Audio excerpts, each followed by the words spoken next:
How to make a Pinterest board public. Start by opening up the Pinterest application on your phone. As you can see, you are now in the Pinterest homepage.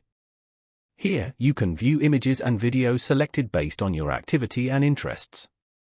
This includes pins from accounts and boards you follow. On this page, go to the bottom panel and tap on Saved.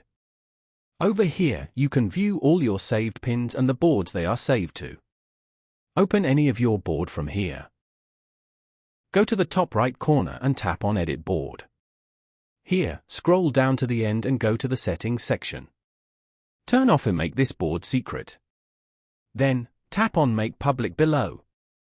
After that, tap on Done at the top right corner.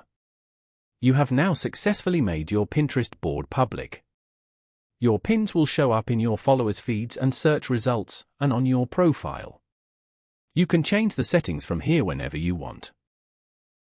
Following these steps, you can easily make a Pinterest board public.